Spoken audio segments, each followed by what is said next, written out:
नमस्कार दोस्तों, कैसे हैं हम लोग? उम्मीद करता हूँ सही होंगे। देखिए, बिहार में सर्वे का काम चालू हो रहा है। प्रपत्र 2 फॉर्म, प्रपत्र 3/1 फॉर्म, प्रपत्र 3 क्या है फॉर्म, इसको कैसे भरते हैं, क्योंकि जय दादा परदादा का जो जमीन है जिसका, उसको अपने नाम से कैसे करना है, सर्वे में नाम ऐसे कैसे चढ़वाना है ताकि जमीन का रिकॉर्ड आपका जो हो जाए। ठीक है, जो बाहर रह रहे हैं उसको कुछ पता नहीं है, जो अभी बिहार में है उसको भी कुछ पता नहीं है। तो आज मैं आपको बता देता हूँ, फुल वीडियो को देखिएगा, एकदम भर के फॉर्म बताएंगे, अच्छे से बताएंगे। ठीक है, साधारण भाषा में समझा के बताएंगे, तो फुल वीडियो को देखिएगा। अभी इसको वीडियो को ज़्यादा ज़्यादा व्हाट्सअप में वीडियो को ज़्यादा ज़्यादा शेयर करिए, फेसबुक पे ज़्यादा ज़्यादा वीडियो को शेयर कर दीजिएगा। ठीक है, और ज़्यादा ज़्यादा वीडियो को लाइक करके चैनल को सब्सक्राइब कर दीजिएगा। सबसे पहली बात, इसका मैं लिंक दे दूंगा मैं। ठीक है, इसका मैं लिंक दे दूंगा आपको वीडियो को डिस्क्रिप्शन बॉक्स में। इस फॉरम का, ये प्रपत्र 2 और प्रपत्र 3 जो है वंशावली वाला, ये आपको तीनों को डाउनलोड कर लेना है। दोनों डाउनलोड करने के बाद उसके बाद यहाँ पे आपको, और एक जो है आपको वंशावली बनवा लेना है। सरपंच लेवल का वंशावली सिंपली बन जाता है, या एफिडेविट वाला वंशावली आप लोगों को बना के सर्वे में जमा करना है। तो ये प्रपत्र 2 कैसे भरते हैं बता देते हैं। सबसे पहले बात, राजस्व ग्राम लिखना है आपको। ठीक है, राजस्व ग्राम लिखना है।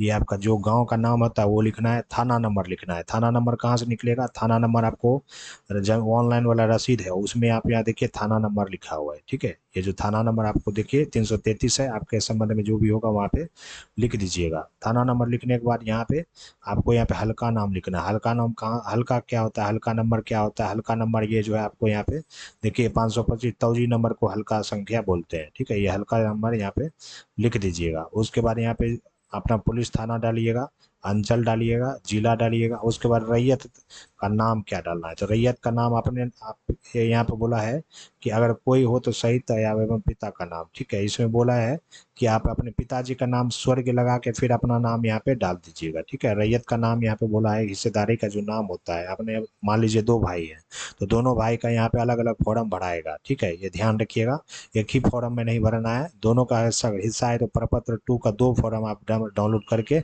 उसको प्रिंट आउट करवा के दोनों फॉर्म भरना है आपको। ठीक है, इसमें आपको दोनों भाई का नाम अलग अलग 2 फॉर्म में आपको जमा करना होगा। ठीक है, अलग अलग से। उसके बाद यहाँ पे अस्थाई पता आपको जमा कर देना है, जो कि जहाँ पे ज़मीन आपका है, जो आपका घर है वहाँ पे ये आपको घर का एड्रेस आपको यहाँ पे देना होगा, भरना होगा। उसके बाद खाता नंबर भरना होगा। खाता जो होता है आपका ज़मीन में ही लिखा रहता है, ज़मीन के रसीद में खाता नंबर लिखा रहता है। देखिए आपको बता देते हैं, ज़मीन के रसीद में खाता संख्या यहाँ पे लिखा हुआ है। ठीक है, देखिए खाता संख्या है, और खेसरा नंबर, प्लॉट नंबर 98 है। तो ये आपको यहाँ पे इसी तरह से आपको ऑनलाइन वाला रसीद में दिखा रहेगा। खेसरा नंबर लिख देना है, रकबा लिख देना है। रकबा डिसमिल में लिखना है, ध्यान दीजिएगा। रकबा जो कैसे निकालते हैं, तो रकबा जो है रसीद में ही रहता है। देखिए रकबा यहाँ पे लिखा हुआ है। ठीक है, 2.02 डिसमिल। ठीक है, ये आपको ऑनलाइन रसीद वाले में मिल जाएगा आपको। तो ये रकबा यहाँ पे आपको डालना है। उसके बाद चौहद्दी लिखना है। चौहद्दी के लिए आपको, आपको जो चौहद्दी के लिए जो है आपको यहाँ पे जो आपका अभी रियल में अभी बगल में जो 4 बगल में आपके ज़मीन के चारों ओर कौन कौन से लोग बस रहे हैं उसका यहाँ पे नाम डालना है। पुराने रिकॉर्ड के अनुसार नहीं डालना है, जो आपका नाम है अभी ज़मीन पे जहाँ पे बस रहा है लोग, वो आपको यहाँ पे डालना होगा। उसके बाद किस्म डालना है, आपका जो निजी ज़मीन है, खेती वाला ज़मीन है कि अगर घर में आप लोग ये डी वाला ज़मीन, तो डी लिख दीजिएगा। खेती वाला है तो खेती डाल दीजिएगा। उसके बाद यहाँ पे शेष को छोड़कर लगान। ठीक है, शेष को छोड़ के इसको छोड़ दीजिएगा, इसको नहीं है। उसके बाद जमाबंदी संख्या लिखिएगा यहाँ पे। ठीक है, जमाबंदी संख्या यहाँ पे आप लोग लिख दीजिएगा। तो जमाबंदी संख्या आपको यहाँ पे रसीद में देखने को मिल जाएगा। आपको बता देते हैं जमाबंदी संख्या क्या है।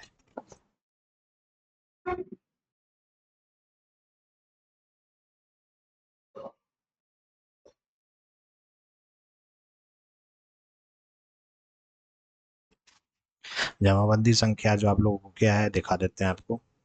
जमाबंदी संख्या आप लोगों के लिए यहाँ पे लिखा हुआ है, देखिए 116। ठीक है, ये जमाबंदी संख्या है, आपको यहाँ पे सिंपली आपको यहाँ पे दे देना होगा। आपको बताते हैं, जमाबंदी संख्या यहाँ पे लिख देना है। उसके बाद आपको जो है भूमि का दावा। ठीक है, ध्यान रहे कि जमाबंदी आपका नहीं है, रसीद नहीं कटा है, तो उस संबंध में इस कॉलम को छोड़ दीजिएगा, इस दोनों कॉलम को छोड़ दीजिएगा। वहाँ पे डायरेक्ट जाइएगा शिविर में, जहाँ शिविर लगा है सर्वे फॉरम का, वहाँ पे आपको जो उपाय बताएगा कैसे क्या करना है, इसको छोड़ दीजिएगा अगर आपके पास रसीद नहीं है, जमाबंदी नहीं है। ठीक है, उसके बाद तीसरे नंबर पर आ जाना है भूमि का दावा। इसमें आपका अगर खुद से जमीन खरीदा हुआ है तो यहाँ पे स्वयं यहाँ लिख दीजिएगा स्वयं कवाला जमीन, ठीक है, यहाँ लिख दीजिएगा स्वयं कवाला जमीन। अगर आपका यहाँ पे दादा परदादा का जमीन है, ठीक है, दादा परदादा का जमीन में आप लिख दीजिएगा उत्तराधिकार, लिख दीजिएगा उत्तराधिकार, यानी आपका जो है दादा परदादा का जमीन आप अपने नाम से कर रहे हैं तो उसका अधिकार आपको बनता है, तो इसलिए उत्तराधिकार दे दीजिएगा। दान वाला जमीन है तो दान वाला कीजिएगा। क्रय वाला है यानी क्रय का आप खुद खरीदे हैं तो क्रय लिख दीजिएगा। बंदोबस्ती वाला है तो बंदोबस्ती लिख दीजिएगा। अगर अन्य जमीन है किस्म का तो अन्य लिख दीजिएगा, ठीक है। यही आपको तीनों चीज आपको भरना है। अभियुक्त अगर कोई हो तो ये आपको भरना है, नहीं तो छोड़ दीजिएगा, ठीक है। ये करके आपको यहाँ पे सिग्नेचर वगैरह करके अंगूठा लगा देना है, या सिग्नेचर अंगूठा करने सिग्नेचर नहीं करना जानते हैं तो अंगूठा लगा दीजिएगा। मोबाइल नंबर दे दीजिएगा और आधार संख्या यहाँ नीचे आपको यहाँ पे इस कॉलम में आपको यहाँ पे लिख देना है, ठीक है। मोबाइल नंबर और ये आधार संख्या भर दीजिएगा, और किस डेट को आप ऑनलाइन आवेदन मतलब जो भरे हैं जमा किए वो डेट दीजिएगा, स्थान दे दीजिएगा। उसके बाद प्रपत्र 3 में आ जाइए। प्रपत्र 3 में आपको यहाँ पे वंशावली के आधार पे आपको ये दर्शाना होगा कि मेरा दादा परदादा का जमीन जो है मैं उसका जो है एक वंशज हूँ, और इसको ये बात को आपको ये प्रूफ देना होगा। प्रूफ देने के लिए आपको यहाँ पे शिविर प्रभारी, ठीक है, इसमें अंचल आपका लिखना होगा। अंचल आपका जो भी पड़ता है, ठीक है, ब्लॉक का जो अंचल जो भी पड़ता है ये अंचल लिख दीजिएगा, जिला लिख दीजिएगा। और स्वयं वंशावली समर्पित करने के संबंध में ये आपको यहाँ पे ऐसे ही है। उसके बाद अपना नाम डाल दीजिएगा, जितना बेटा बेटी है, ठीक है, आपके दादाजी पिताजी के जितने बेटा बेटी हैं वो आपका यहाँ पे डाल देना है, ठीक है। तो पुत्री का नहीं डालना है, बहन का अगर हिस्सेदारी है तो वो भी डाल सकते हैं। अगर आपका भाई बहन है तो उसमें आप अपना लेवल से डाल दीजिएगा। उसके बाद यहाँ पे बोला है श्रीमती श्रुति, ये सारा चीज़ आपको यहाँ पे डाल देना होगा, आपका नाम जितना भी भाई बहन है। उसके बाद यहाँ पे पत्नी का नाम डालना है, ठीक है। अगर आपका यहाँ पे पुत्र हो या पत्नी या निवासी, पत्नी आपको डाल देना है। तो पत्नी जो है आपको किसका डालना है, तो पत्नी आपके जो है, अगर आपका पत्नी है तो पत्नी आप डाल दीजिएगा, ठीक है। उसके बाद निवासी, ठीक है, निवासी आप कौन से गांव के हैं, ग्राम क्या है, थाना क्या है, अंचल क्या है, जिला क्या है, जाति क्या है, जाति भी भर देना है। उसके बाद यहाँ पे बोला है कि मैं अंकित स्वयं, यहाँ पे मैं लिख दीजिएगा। उसके बाद पिता डाल दीजिएगा, ग्राम यहाँ पे डाल दीजिएगा। स्वर्ग अगर आप पिताजी नहीं है तो स्वर्ग इसमें डाल के, ग्राम डाल के, इसमें जो राजस्व ग्राम इटहरी यहाँ पे लिख दीजिए, जो भी आपका गांव पड़ता है वो गांव आप डाल दीजिएगा, अंचल डाल दीजिएगा। इसके बाद यहाँ पे बोला है क्रमांक जमाबंदी का क्रमांक संख्या आपको बता देते हैं कहाँ से मिलेगा। जमाबंदी का क्रमांक संख्या यही होता है, ये जो जमाबंदी संख्या होता है ये जमाबंदी संख्या रसीद में आपको मिल जाएगा, इसी तरह से आप देख लीजिएगा, ये डाल दीजिएगा। उसके बाद आपको यहाँ पे खाता नंबर खेसरा नंबर आपको डालना होगा, रकबा डालना होगा डिसमिल में। उसके बाद लगान को उत्तरदायिक बंटवारा के आधार पर अर्जित है, ठीक है, तो ये यहाँ पे डाल दीजिएगा।